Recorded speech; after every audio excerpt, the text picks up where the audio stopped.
जिला समाहरणालय स्थित सभागार में बिहार विशेष सर्वेक्षण एवं बंदोबस्त कार्यक्रम के बारे में प्रेस कॉन्फ्रेंस किया। पत्रकारों को संबोधित करते हुए डीएम ने कहा कि विभिन्न प्रखंडों में किए गए जनता दरबार में आए मामलों में ऐसा लगता है कि भू सर्वेक्षण को लेकर रैयतों के मन में कई प्रकार की दुविधाएं हैं। उन दुविधाओं को दूर करने के लिए अंचल स्तर पर शिविर लगाया जाएगा, जिसमें बंदोबस्त पदाधिकारी के अलावा संबंधित पदाधिकारी व अमीन भी मौजूद रहेंगे। वहीं जिला बंदोबस्त पदाधिकारी मोहम्मद उमैर ने बताया कि रैयत ज्यादा परेशान न हो, उनकी मदद के लिए हर एक अंचल में हेल्प डेस्क बनाया गया है। इस कॉन्फ्रेंस में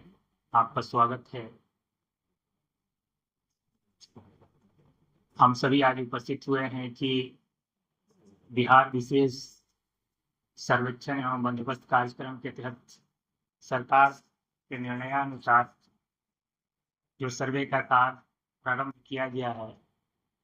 इस संबंध में मीडिया बंधुओं के माध्यम से लोगों तक जो उनकी कठिनाइयां इस कार्यक्रम में आ रही है उसको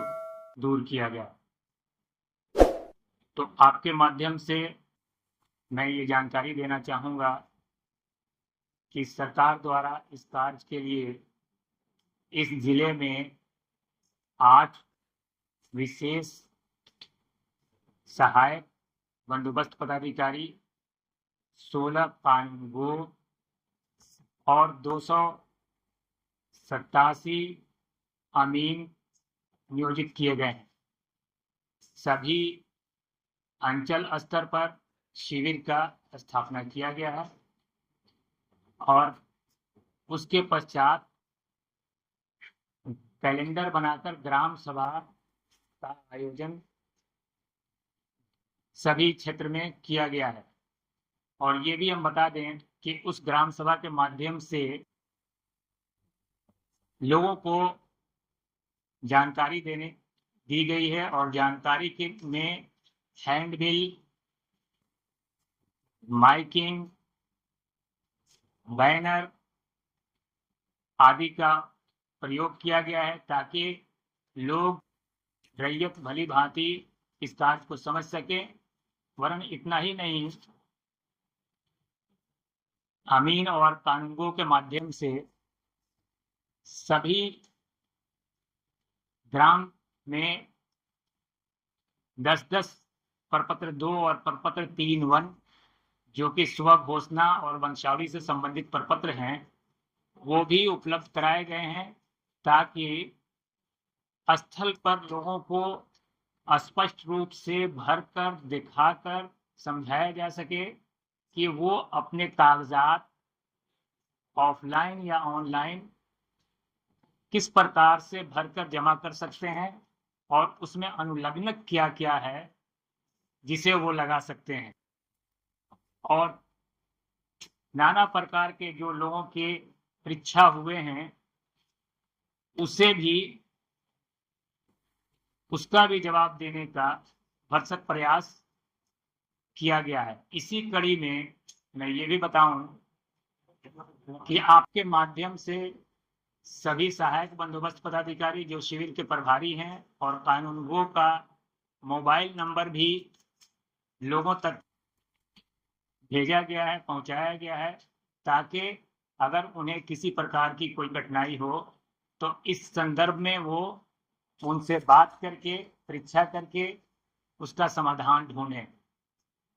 इतना ही नहीं, शिविर स्तर पर जो कि अंचल में ही स्थापित किया गया है, एक हेल्प डेस्क भी बनाया गया है और उसमें जानकार कानूनगो अमीन को रोस्टर के मुताबिक बैठाया गया है और साथ साथ शिविर के बाहर नोटिस बोर्ड पर कौन कौन अमीन किस किस राजस्व ग्राम के लिए वो नामित किए गए हैं वो भी दिया गया है कि ताकि लोगों को आसानी हो कि वहां जाकर समझ सकें कि हमारे ग्राम में कौन अमीन है जिनके द्वारा सर्वेक्षण का कार्य किया जा रहा है। इसी तरह से हम लोगों ने सभी अमीन के स्तर पर एक व्हाट्सएप ग्रुप का सृजन कराया है और उसमें हम लोगों ने प्रयास किया है कि 100 से 50 हर राजस्व ग्राम के जहाँ सर्वेक्षण कार्य होने जा रहा है, ये प्रक्रिया जो शुरू है, वहाँ के रैयतों को, वहाँ के जनप्रतिनिधियों को इसमें जोड़ा जाए और जब भी क्षेत्र में जाने की बात आए तो प्रायर इंफॉर्मेशन दे दिया जाए कि ताकि लोग एकत्रित हो जाएं और अगर कागजात की बात है तो उसकी भी जानकारी दे दी जाए और वहाँ सार्वजनिक स्थल पर पहुंचकर लोग उनको जानकारी दें। प्रपत्र 2 कैसे भरा जाता है, प्रपत्र 3 में क्या क्या अनुलग्नक दिया जाना है, ये सारी जानकारी लोगों तक दी जा रही है इस माध्यम से। और मैं ये आपसे आशा करता हूं कि आपका इसमें बहुत ही महती रोल है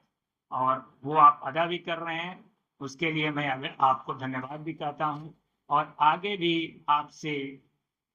हमें उम्मीद है कि आप इसमें मीडिया के बंधुओं बहुत अच्छा से रोल प्ले करेंगे, जिसके चलते ये जो एक सरकार के स्तर पर ऐसा कार्य है कि हर घर से जुड़ा हुआ है और ये सफलीभूत करा लेंगे हम लोग, तो वो दिन दूर नहीं होगा कि बहुत अच्छे ढंग से ऑनलाइन सब कुछ रिकॉर्डेड होगा। क्योंकि पूर्व के जो भी कैडेस्ट्रल सर्वे हो या रीजनल सर्वे हो या चकबंदी से संबंधित सर्वे हो, उसमें पुराने पद्धति से ही ये रिकॉर्ड का संधारण किया गया है। वर्तमान में हम और आप अवगत हैं कि इसके मानचित्र भी हाई रेजोनेंस के कैमरा के थ्रू हवाई सर्वेक्षण के माध्यम से तैयार किए गए हैं और इसी तरह से जो अधिकार अभिलेख तैयार किए जाए उसे भी ऑनलाइन कर दिया जाएगा। अर्थात हर रैयत के लिए, भूधारी के लिए ये स्पष्ट हो जाएगा कि जिस 14 डिजिट का हमारा खाता के तहत खसरा नंबर दिया गया है, हम जब भी उसको 14 डिजिट डालकर चाहेंगे तो ऑनलाइन में उसे तलाश कर सकते हैं और स्पष्ट हो जाएगा कि हमारा किस खाते में, किस खसरे में कितना रकबा है, उसके चौहदीदार कौन है, उसका किस्म क्या है, जमाबंदी संख्या कितना है, ये स्पष्ट हो जाएगा। और कभी भी अब इसमें खरीद फरोख्त होने में या कोई जमाबंदी बंटवारा होने में ये नहीं है कि किसी अंचल का या कोई और पदाधिकारी या कर्मी का चक्कर लगाना पड़ेगा। वो ऑनलाइन प्रक्रिया के तहत ये कार्य होना शुरू हो जाएगा, तो भविष्य में इसकी जरूरत नहीं पड़ेगी कि फिर अलग से फिजिकली इसको कराया जाए, क्योंकि ऑनलाइन अनवरत ये सुधार होता जाएगा, जुड़ता घटता जाएगा आवश्यकता के अनुसार जो खरीद फरोख्त करेंगे। तो मैं समझता हूं कि ये अंतिम सर्वे फील्ड पर होगा, उसके बाद ऑनलाइन सब कुछ होता रहेगा। तो इसके बहुत अच्छे परिणाम होंगे अगर इसे ढंग से हम और आप के सहयोग से कर लें तो।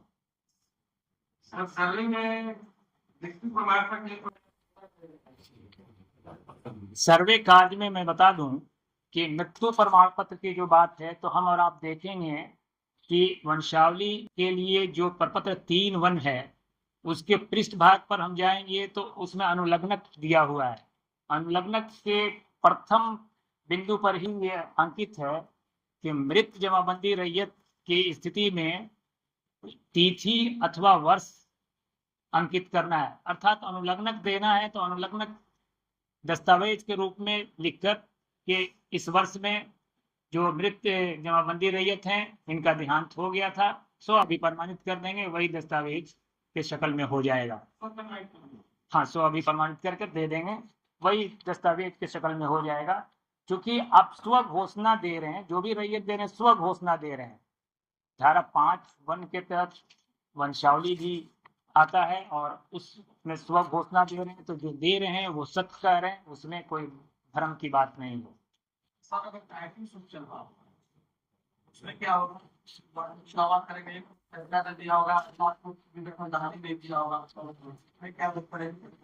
टाइटल सूट के मामले में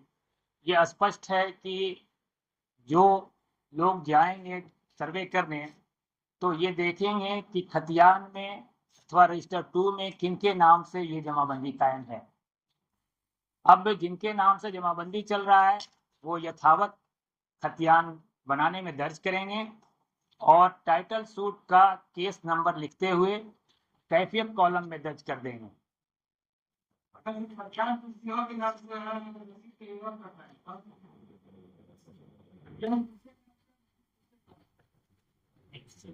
खतियान दूसरे के नाम से है, रसीद दूसरे के नाम से है, तो इसे ये देखना होगा कागजात के आधार पर कि आखिर खतियान के अनुसार रसीद है कि नहीं। क्या कारण है कि खतियान में नाम किसी दूसरे का है। तो चूंकि इस बीच में खरीद फरोख्त भी हो सकता है कि खतियान अगर मेरे नाम पर है, हो सकता है कि पुश्तैनी जमीन होने के नाते घर में से किसी फर्द ने उसे बेचा हो और वैसी स्थिति में खरीदार के नाम पर रसीद है, तो फिर वो रसीद और उनका केबाला मान्य होगा।